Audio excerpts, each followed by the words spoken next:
the main highways of Bow and Limehouse. But then, without warning or explanation, we turned off the A11 at Mornington Grove and headed towards some of the unlit side streets. I was curious, but didn't dare ask what the area driver had in mind. A few minutes later, he stopped the car under the railway bridge in Eleanor Street.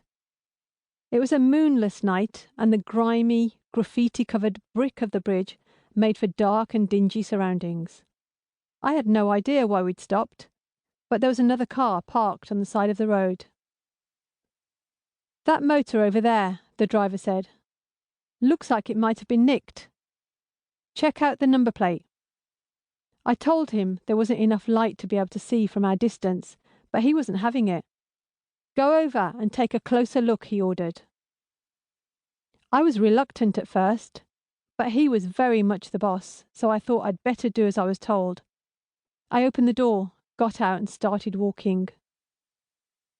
I was already feeling ill at ease, heading away from the light of the car and into the gloom, but suddenly I heard a powerful engine roaring into life behind me, and turned to see the area car setting off at high speed.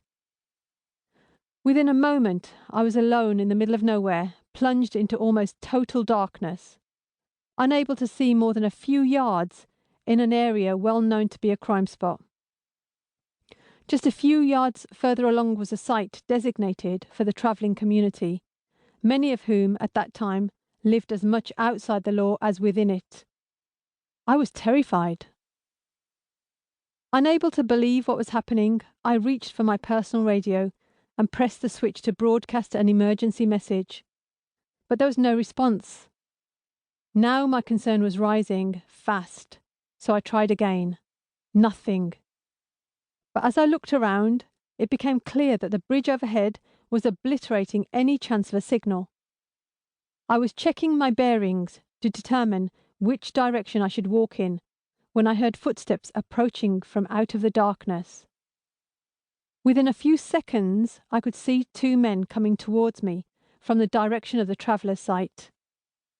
Both were smiling, but their smiles didn't look friendly. "Hey, are you on the game?"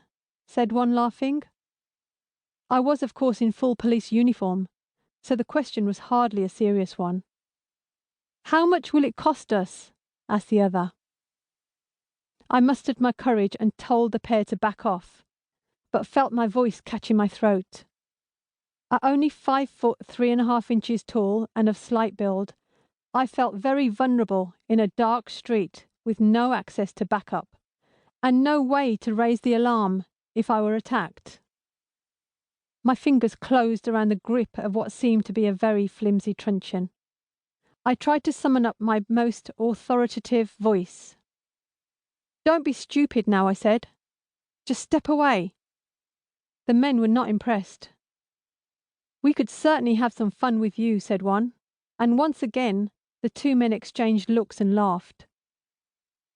I truly believed I was going to be assaulted or raped, and suddenly I had a visceral recall of the moment 9 years earlier when the man I'd only just met but been forced to marry overwhelmed and raped me on our wedding night.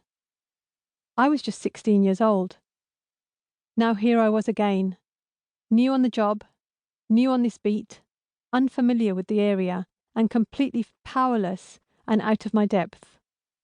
I turned and started running, and I ran and ran and ran, almost all the way back to Limehouse, with the peal of the men's laughter echoing around my head.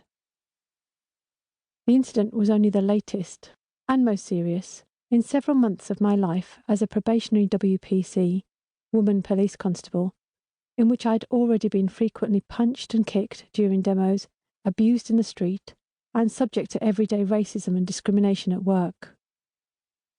That same night, I telephoned my friend Shabnam Chowdhury. "I finally had enough," I told her. "I'm going to quit." "No, you're not." Her tone left no room for doubt. Then Shab reminded me of the agreement we'd made just a few months earlier as new recruits training at Hendon. "Don't let the bastards grind you down." Next morning, still feeling shaken.